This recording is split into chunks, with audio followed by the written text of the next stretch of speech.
Hello everyone, I am Tessellating Hexagons, and there was another national final yesterday, and it was on a Sunday, which is usual for this country, but not usual by Eurovision standards. But hey, since when has Latvia ever played by Eurovision standards? So, yeah, we are kind of used to Latvia going a little bit off the wall when it comes to their Eurovision entries, and this year is deliciously no exception. They have ultimately gone with Agnieszka Rakowska, Arturs Strautiņš, Edgars Vilums, and Kristaps Erglis, who together form the infinitely easier to pronounce Triana Park, or Trianas Parks in Latvian. I'm not quite sure how the Latvian language works. It's just, in the Latvian name of the group, there are some extra S's in there, and I don't know whether you pronounce them or not, because I know that Greek does something similar where you drop the S when you're speaking in the vocative. So the group's called Triana Park. I'm not sure whether it's Triana or Triana, but if I had to guess, I'd say Triana, and the song is called Line. It's completely in English, the title doesn't need translating, and music and lyrics by Agnieszka Rakowska, Kristaps Erglis, and Kristians Rakowskis, and I am so sorry if I butcher the pronunciation of those names. I'm just not used to speaking Latvian, because it is language that is far away from languages that I'm used to speaking. Anyway, first impressions of this song. Well, like I said, Latvia has always been one of those countries, much like Moldova, to just quite unabashedly do their own thing when it comes to Eurovision. I can't think of a single year where the Latvian entry hasn't stood out in one way or another. And yes, I'm including 2012's delightfully banal, beautiful song in that as well. That stood out in its own special little way. And this song, this year, no exception. It does indeed stick out. After 2 years of Aminata, the stage had already been set for something electro and unusual. That's kind of the flavour of the month, as far as Latvia is concerned, although by month I mean 3 years, because, time maths. And indeed, Triana Park have absolutely brought their own interpretation of that to the table, and in a deliciously chartable, enjoyable way. I look forward to seeing how this translates to the stage in Kiev. But first, let's talk about why I like the song as it currently stands, instead of hypothesizing about how it might be in May. As I just said, this is a massively chartable entry, especially in the United Kingdom's nightclub scene. As I said of Moldova's song, it is incredibly rare for Eurovision songs as a whole and Eastern European songs to reach the UK charts. And this is both of those, and yet it stands a really good shot at doing exactly that. I foresee the UK public giving this a fair few points in its semi-final, because of course Latvia and the UK are in the same semi-final, or at least we voted in Latvia's semi-final. Yeah! Off the back of that, I should also point out that it does hit all the right points for a song of this particular genre, and that's speaking as someone who lives in a country where this type of music is rather popular. So what they've done correctly. As a group, Triana Park know what they want to achieve with this song, and they deliver it with confidence and flair, and that completely comes across in their live delivery of the song. Well, at least it did at Supernova anyway. And confidence, always key when presenting a Eurovision song, especially live. It works wonders when you're performing. And the fact that they're able to do so well is really good and encouraging, because especially this genre of song can be notoriously tricky to stage live, at least under ordinary circumstances, because this sort of song relies quite heavily on vocal effects and sampling and extended dance breaks for people to sort of bop along to while they're drinking in a dimly lit nightclub, as opposed to performing it live in the same vein that some songs usually are. In this case, though, Triana Park have got around that by having a commanding, well-composed lead singer who seriously does not mess around when it comes to performing live, and a hugely striking visual identity with the dark colours and sort of day-glow, glow-in-the-dark neon paint kind of thing, which, okay, it's not necessarily an original idea in terms of visual identity, but it's 2017. All art is derived from things that other people have done, whether by coincidence or not, so I'm not going to criticize them for having that visual identity, because actually it really works well with their song. It's their identity, it's their style, and it's good that they have that. So, yeah, they've very much got a strong foundation to build a truly impressive live spectacle once they touch down in Kiev. This is definitely going to be one to watch, in more ways than one. On the flippity-floppity flip side of that, though, having impressive staging is an absolute must with this song. They cannot afford to just rely on the atmosphere that the song presents. There needs to be that visual element to it. Granted, it looks like they've got that covered, but there has to be some element of dynamism to it as well. It can't just be her standing there and occasionally going, "Ooh, I'm singing at the audience."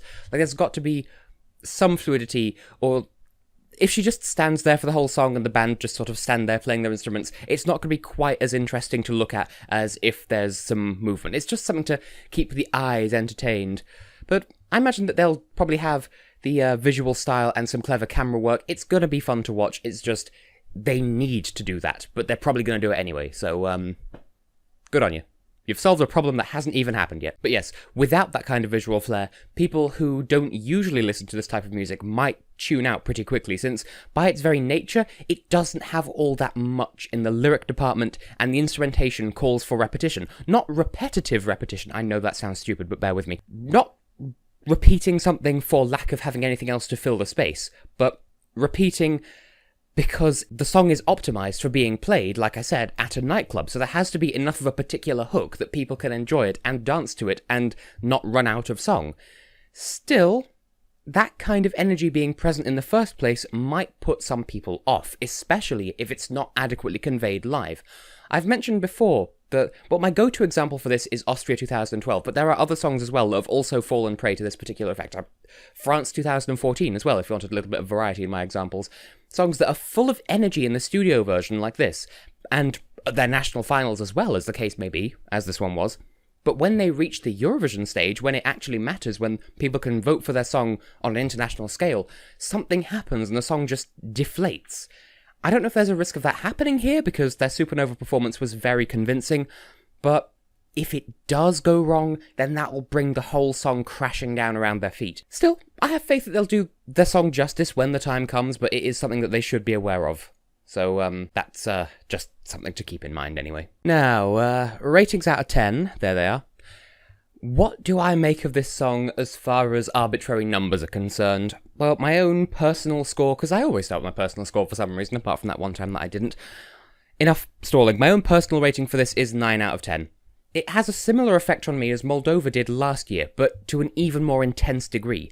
Allow me to explain if you didn't happen to see that video, or even if you did. This is exactly the sort of song that my father enjoys listening to, and so it would sound like a prime candidate for one of his long motorway road trip sort of driving down the motorway at night kind of mixtapes. Well, I say mixtapes, no point explaining. It's functionally mixtapes, playlists, whatever you young people understand to be a collection of music to listen to on a long road journey. So, yeah, it's the sort of song that I can envision listening to just as I rest my head against the seatbelt, stare out of the window into the night, and watch the passing streetlights, the scenery that I can barely see for how dark it is. And in that moment, I can just forget about the world, about where we set off from, where we're going, what we're going to do when we get there, and I could just lose myself in the music and what I'm watching, and it makes me feel things, is what I'm trying to get at with this. But I will dock it 1 point from being the perfect 10, because if for nothing else, it took me 2/3 of the song to realise that the refrain is the refrain and not a bridge. I swear, every time I hear it, or at least on my first couple of listens, I get hyped up like, oh, here comes the drop, and, well, there is a drop, sure, as in the song drops us right back into another verse, up top. But that is just me. Anyway, technical score out of 10. I'm inclined to give this another 9, personally. In very much a similar vein, criticism-wise, I do have to praise the technical execution of this song for its capacity to entertain and evoke emotions, and for adhering to its genre so expertly, that's the only way I can put it, without sounding like just another song of this particular genre.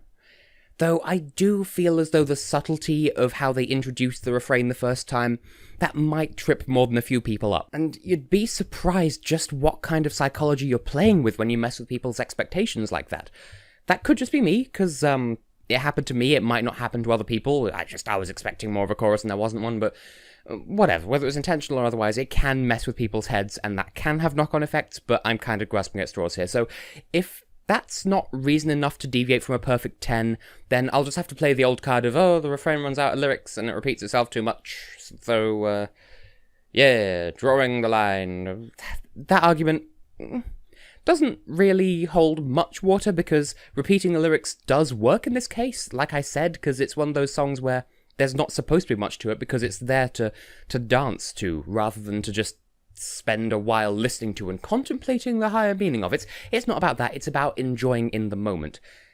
but I am still very much aware of the repetition as it happens, so make of that what you will. And here comes the tricky part. How does this compare to last year's Latvian entry?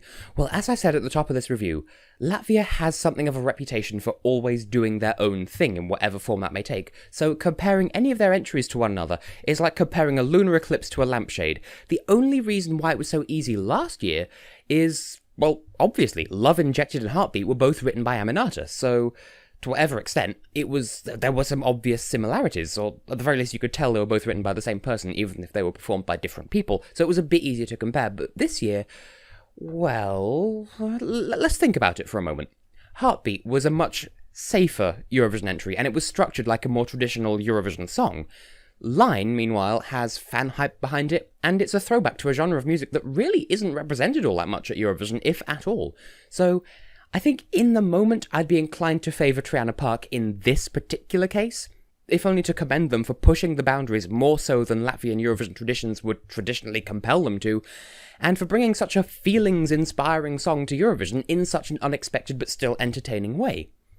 Heartbeat was still good, make no mistake, but Line almost makes it seem generic by comparison just by way of how it's structured and performed, so I like it. I like Heartbeat. Line is just an impressive offering to get out of the blue with no prior warning except for an entire national final season. I'm rambling. Move on, Tess. And we've reached the grand finale of the review, as these reviews usually go, because that is a structure that structures. Will it qualify? Let's talk about that. What? At this point, I would say almost definitely. I know I get really wishy-washy in these sections where I'll either say, no, it won't qualify, or it will maybe qualify. I will never say definitely yes, but this is kind of in the almost... Yes, it's in the almost definitely category, that's what I said. It's in the definitely category with the asterisk that nothing's carved in stone. Look at it this way. Since Latvia made the switch from Dziesma to Supernova, they have never failed to qualify, much like Hungary with Adal.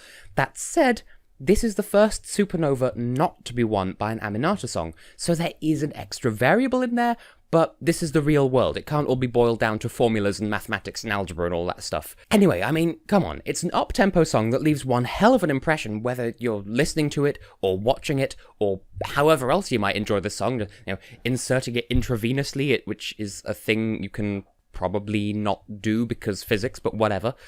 It's as good as guaranteed that it'll get points, at least from the UK public, and I'd imagine probably most of the rest of the televote as well. This is a crowd pleaser, but not in a sell-outy sort of way.